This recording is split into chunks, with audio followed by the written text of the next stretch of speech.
아멘. 오늘 은혜 받으실 하나님의 말씀은 이사야서 58장 1절에서 12절 본문으로 하나님의 부르심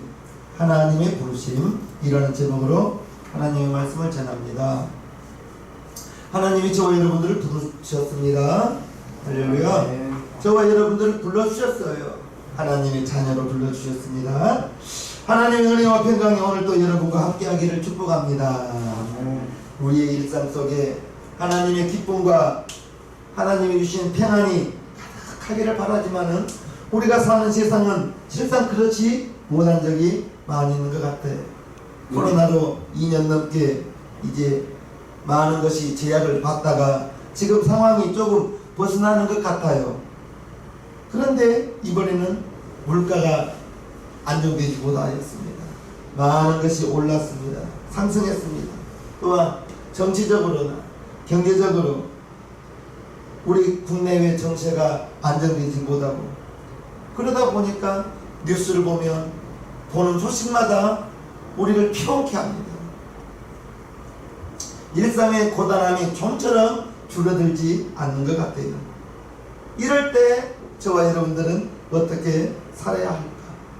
어느 때에도 우리가 무슨 일을 만나도 우리는 하나님 중심으로 살아야 되겠습니다. 하나님의 말씀을 붙들고 살아가야 되겠습니다. 하나님의 말씀에 저와 여러분들이 우리의 나아갈 길이 하나님의 말씀에 있기 때문입니다.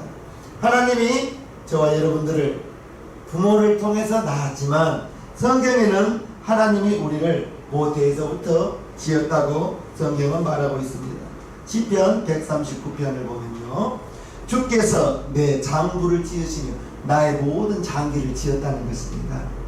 나의 모태에서 나를 조직하셨나이다. 나를 만드셨다는 거예요. 내가 주께 감사하오면 나를 지으시니 신묘박측 신기하고 비밀스럽다 이겁니다. 주의 행사가 기이함을 내 영혼이 잘 알아야. 주님의 일하심이 감사하다 이것입니다. 하나님이 저와 여러분들을 창조하신 모태를 통해서, 부모를 통해서 저와 여러분들을 지으셨음을 믿으시기를 바랍니다. 믿어야 되는 거예요. 그렇다면 나를 가장 잘 아신 분도 나의 부모가 나를 잘하는 것이 아니라, 내가 나를 잘하는 것이 아니라 나를 지으신 하나님이 저와 여러분들을 가장 잘 알고 계신다는 것을 우리는 알아야 될 것입니다. 내가 가장 잘 사는 방법, 그것 또한 하나님의 말씀에 기록되어져 있습니다. 하나님이 나를, 여러분들을 지으셨기에 우리의 삶이, 저와 여러분들의 삶이 하나님 중심으로, 하나님이 인도하신 대로 저와 여러분들의 사용 설명서가 하나님께 있다는 것을 알아야 될 거예요.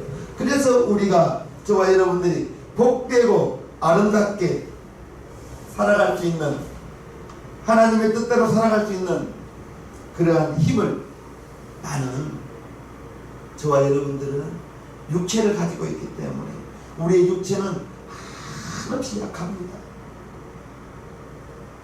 나 강한데요? 아니, 약해. 하룻밤만 잠 설쳐보십시오.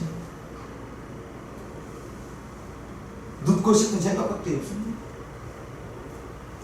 식사 한 끼 건너 뛰어보십시오. 먹고 싶은 생각밖에 안 듭니다. 우리의 육신의 연약함입니다.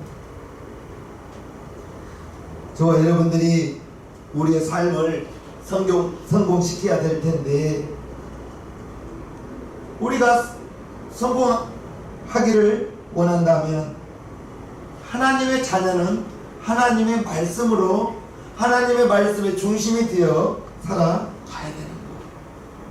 주일날만 하나님의 말씀대로 살 것이 아니라 매 순간, 날마다 어떠한 일이든지 하나님이 저와 여러분들을 하나님의 자녀로 부르셨음을, 오늘 제목이 하나님의 부르심입니다. 하나님의 자녀로 부르셨음을 알고, 우리는 이제 하나님의 자녀로 불렀으니 하나님의 자녀답게 살아가는 것, 그것이 우리의 삶의 인생의 성공 비결이다. 하나님의 자녀로서의 맞는 삶. 세상의 사람과는 좀 달라야 돼요. 인생의 가치가 결코 가지고 있는 소유가 많고 적음에 달려있지 않습니다. 많이 가지고 있다. 걱정이 많습니다. 걱정이 한보따 아닙니다. 진주가 좋은 것이지만 사막 한가운데에서 물 한 모금, 빵 한 조각이 없어 굶주릴 때 그 진주 가치가 있을까요? 진주가 좋은 것이고 귀한 것이지만 사막 한가운데에서는 물 한 모금이 더 소중합니다. 굶어 죽을 지경에 이른다면 진주가 무슨 소용이에요? 물 한 컵이 더 소중할 것입니다. 저와 여러분들은 나의 삶을, 우리의 삶을 살펴보아야 돼요. 삶의 방향이 맞게 가고 있는지 살펴보아야 된다는 것. 내가 정말 열심히 수고하는 것이 정말 소중한 일인가? 내가 여기에 열심을 내고 내가 여기에 수고하는 것이 맞는 것인가? 방향이 다르다면 빨리 도착하는 게 문제가 아니라 어디 가더라도 바른 방향으로 가는 것이 맞아요. 늦게 가더라도 바른 방향으로 간다면 그게 더 빨리 갈 거예요. 우리의 삶이 방향을 살피는 것이 예배입니다. 예배로서 우리의 삶의 방향을 살피는 것입니다. 하나님은 저와 여러분들이 모태에서 지으셨음부터서 우리 삶의 시작이고 내가 호흡이 마치는 날, 저와 여러분들이 호흡이 마치는 날 우리 삶의 마지막입니다. 나를 지으신 이도 하나님이시오, 저와 여러분들을 부르시는 이도 하나님이시오. 하나님은 저에게, 여러분들에게 육신의 생명을 주셨고 또한 영적인 생명 주셨다는 것을 우리는 알아야 될 거예요. 우리가 죽음에 이르는 날 우리 영혼은, 우리의 육신은 한 주먹으로 돌아가겠지만 우리의 영혼은 전사들에게 받들려 천국에 들어간다고 주일날 말씀드렸습니다. 그래서 우리는 우리의 삶을 예배로 돌아봐야 됩니다. 살펴봐야 됩니다. 예배에서 중요한 일은 하나님의 마음에 합한 예배. 하나님의 마음에 합한 예배. 무슨 말이냐? 예배는 하나님께 내가 좋을 대로 드리는 게 아니라, 내가 하고 싶은 대로 드리는 것도 아니, 내 편리함을 따라 드릴 수가 없다는 거예요. 예배는 전적으로 하나님 중심으로, 내 중심이 아니에요. 내 편리한 방법대로가 아니에요. 하나님 중심으로 하나님께 기쁨이 되고 하나님께 영광이 되고 하나님의 뜻을 알아가기 위한 예배. 주일 오전 예배, 오후 예배 못 드린 지 오래됐습니다. 수요 예배, 금요 예배, 새벽 기도회. 여러분들은 생업에 열심히 일하십시오. 새벽 기도회는 담임 목사가 지키겠습니다. 이러한 예배들을 통해서 예배에 성공한 자는 하나님께서 그에게 축복을 안 줄 수가 없죠. 내 편리에 따라 예배 드릴 수 없는 거예요. 전적으로 예배는 하나님 중심으로, 하나님을 기쁘시게, 하나님께 영광되도록 하나님의 뜻을 알기 위하여 드리는 예배라는 것을 알아야 될 거예요. 오늘 본문은 이사야 선지자가 이스라엘 백성들에게 외치는 것입니다. 이사야 선지자가 외치는 대목이 1절에 보면요,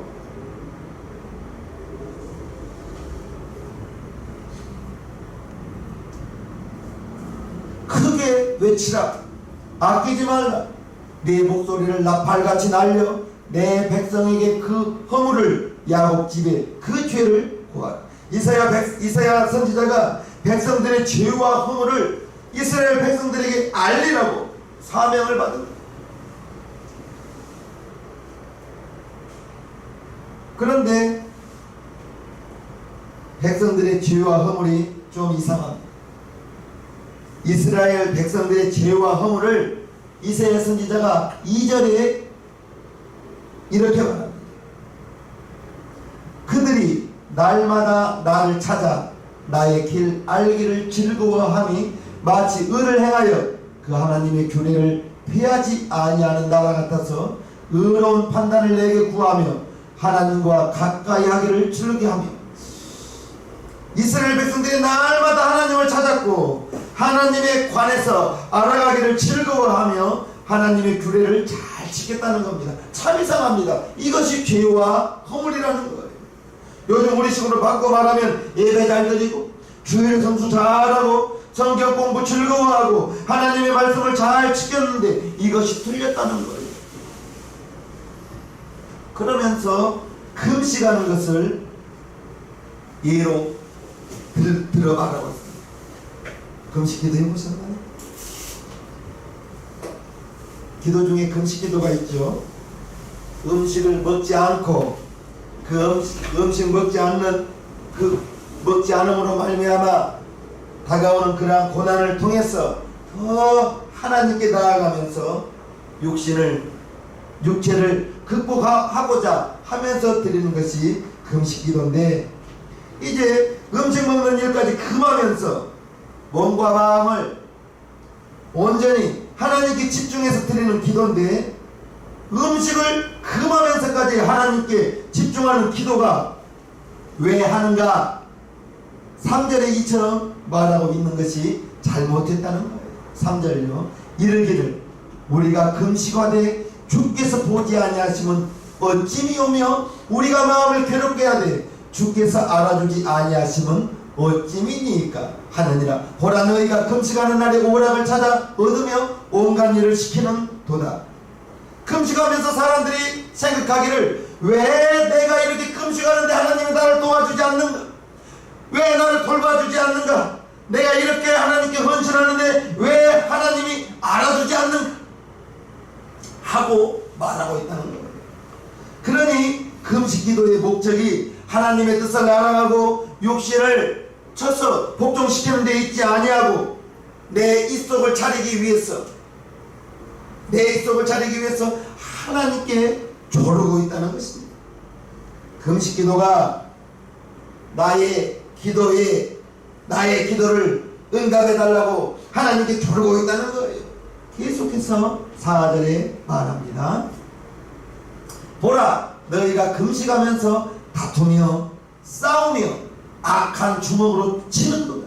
너희의 오늘 금식하는 것은 너희 목소리로 상달케 하려 하는 것이 아니라.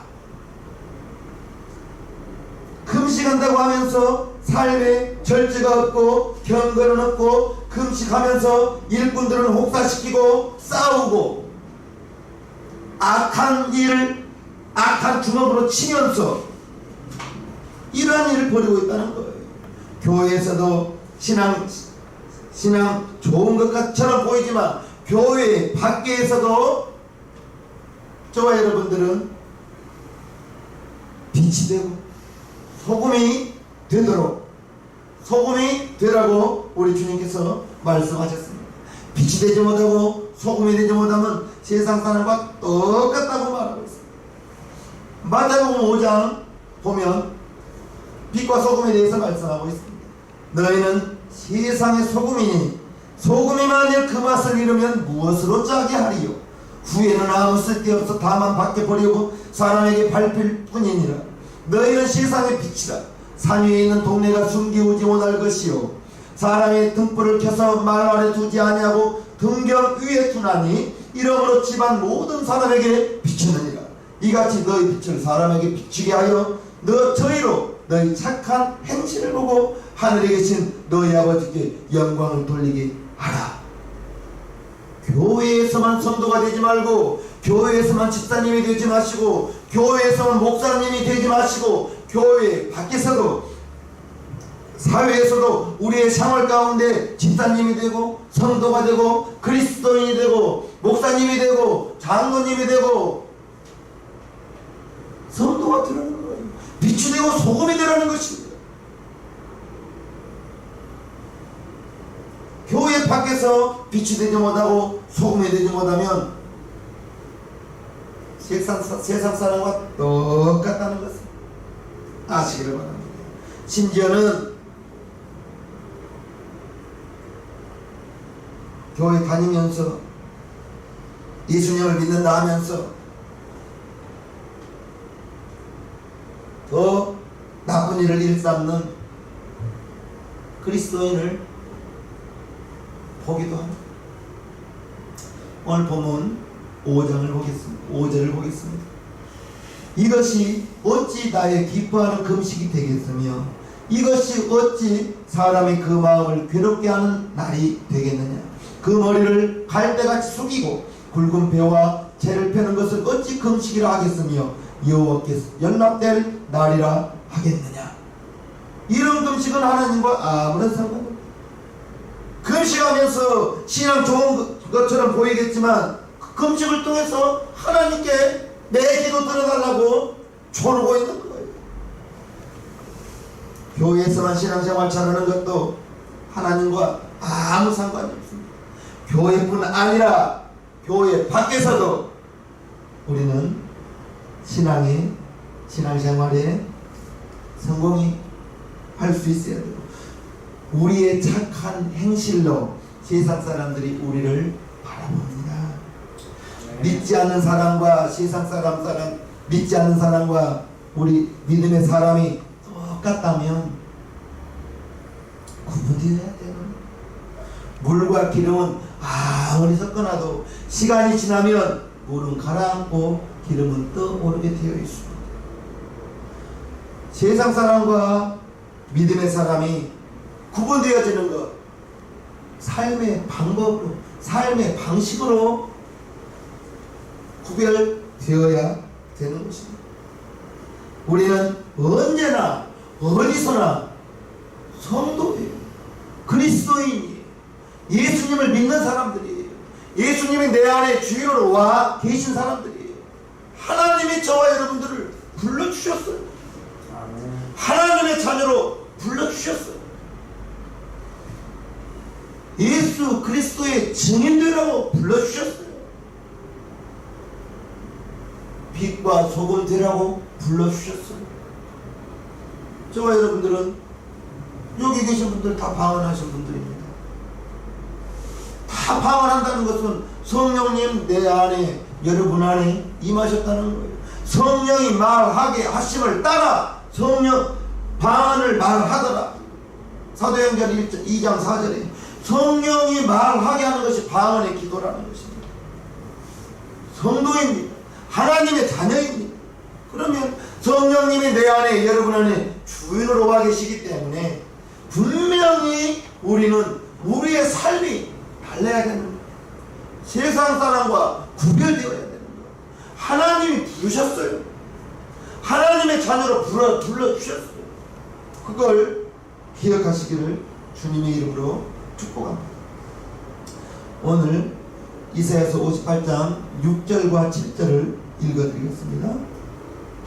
나의 기뻐하는 금식은 흉악의 결박을 풀어주며 멍에의 줄을 끌어주며 압제당하는 자를 자유케 하며 모든 멍에를 끊는 것이 아니겠느냐.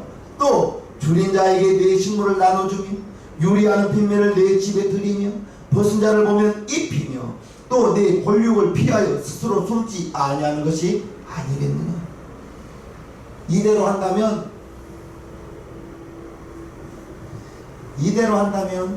내가 손해되는 것 같아요. 하나님께서 기뻐하는 금식은 밥을 굶는 것이 아니에요. 하나님께서 기뻐하는 금식은 흉악의 결박을 풀어주며 불의의 사슬을 끊어준다는 것입니다. 일터에서 착취를 없애고 압박받는 자를 풀어주고 모든 멍에를 끊는 것이 아니겠느냐. 빛을 청산해 주는 것, 이렇게 말하고 있습니다. 우리는 교회에서 자라면 그것이 하나님께 잘하는 것으로, 하나님이 기뻐하는 것으로 착각할 수가 있습니다. 물론 주님의 몸 된 교회를 세우는 일 중요한 일입니다. 그렇지만 교회에서만 신앙인이 되지 말자 이것입니다. 하나님의 자녀로 불러주셨으니 교회에서는 물론이거니와 교회 밖에서도 신앙인, 하나님의 자녀, 성령을 모신 사람, 방황을 하는 사람, 예수 그리스도의 증인, 하나님의 자녀, 빛과 소금, 때가 여러분들이 그러한 삶을 살아야 된다는 거예요. 드러나는 것입니다. 우리의 삶의 모습으로, 우리의 삶의 모습으로 드러나는 거예요. 그래서 우리 성도님들에게 요즘에는 구멍가게라는 게 없어졌잖아요. 콩나물 천원도 포장해서 파는 시대 아닙니까 지금은.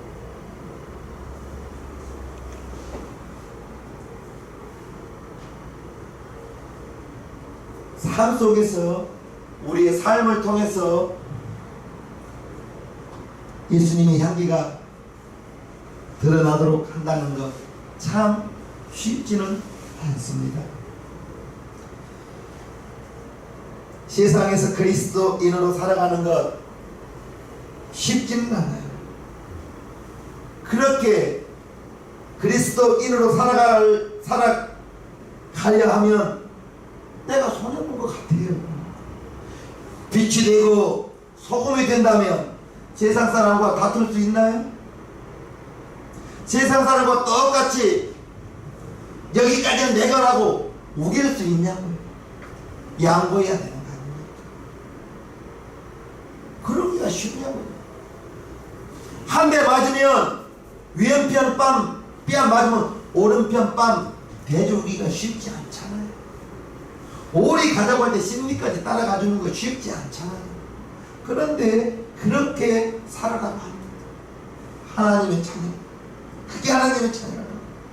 주님의 말씀을 따르는 것 결코 손해를 보더라도 어쩔 수 없으니 해야 하는 일이 아니라는 거예요. 주님의 말씀을 따라 이웃을 사랑하는 일, 이웃을 살리면서 또한 내가 살아가는 일입니다. 네. 이웃만 이롭게 하는 것이 아니라 나를 이롭게 한다는 말씀입니다. 이사야 선지자가 우리가 주의 말씀을 따를 때, 하나님의 말씀을 지킬 때 우리에게 주시는 축복을 8절과 9절에 이처럼 말하고 있습니다.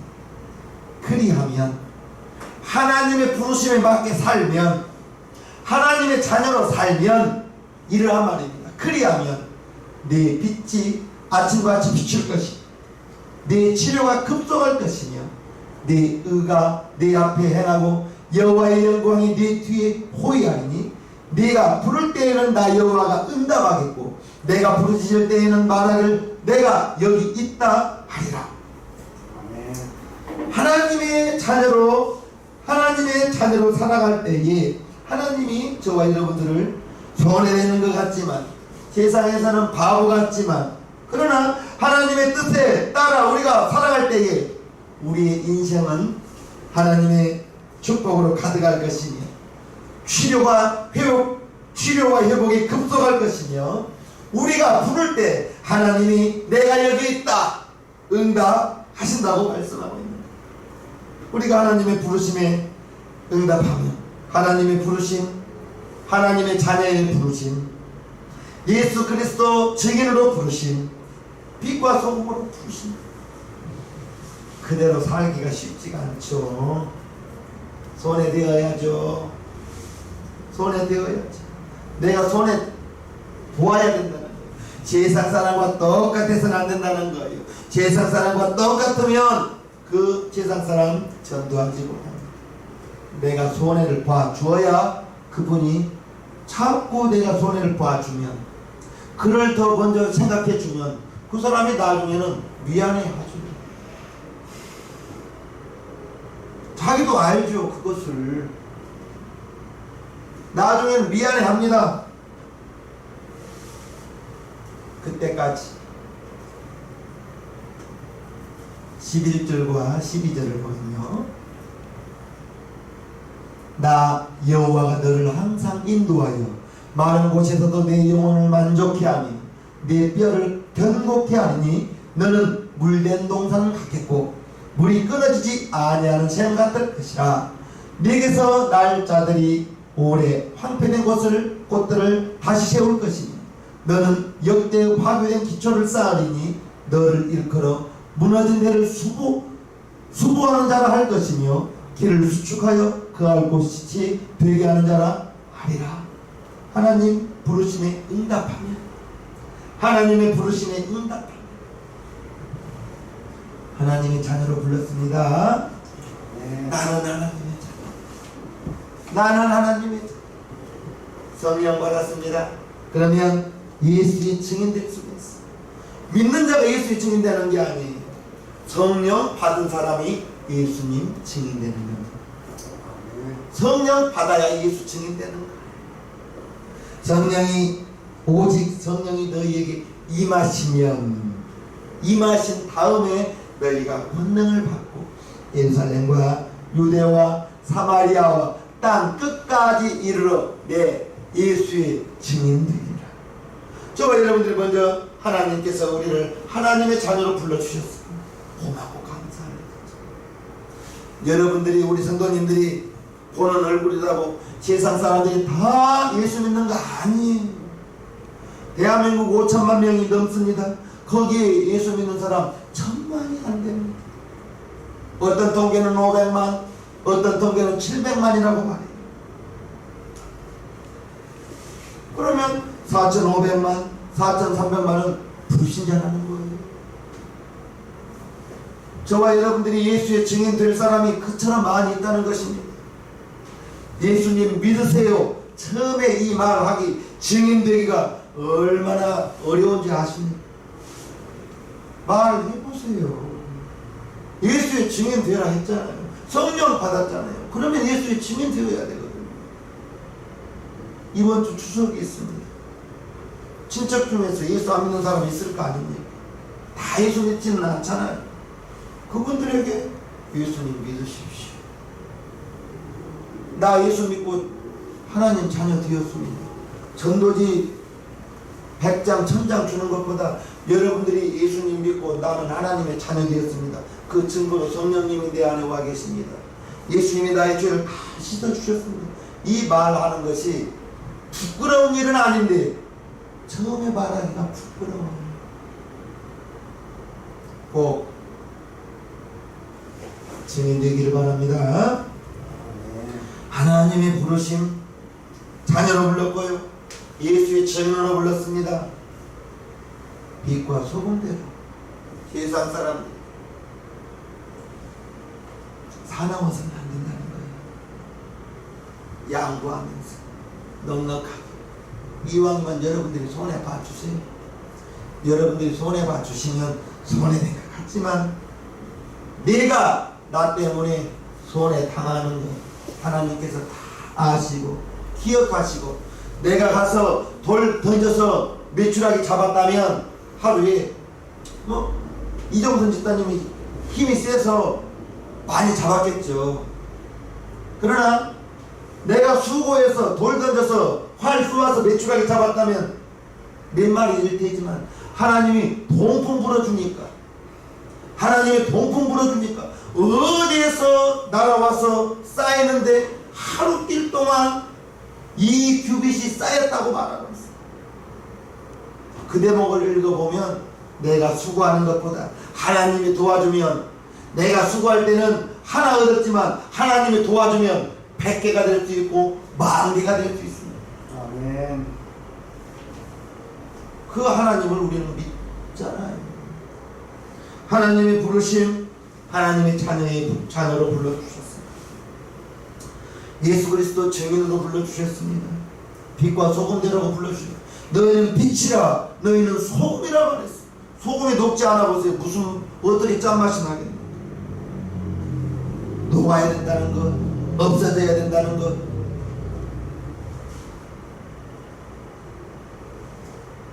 녹아야 맛을 내는 거예요.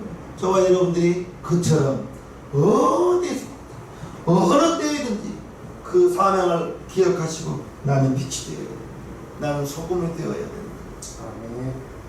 그러한 삶을 살기를 바랍니다.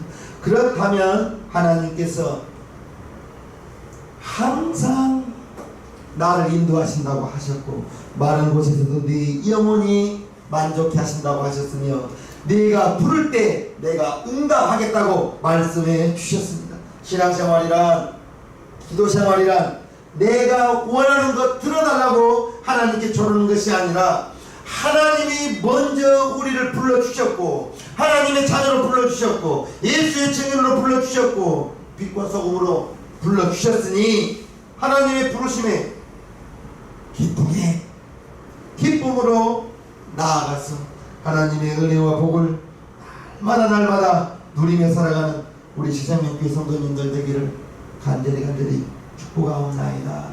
아멘. 찬송가 399장을 하나님께 올려드리겠습니다.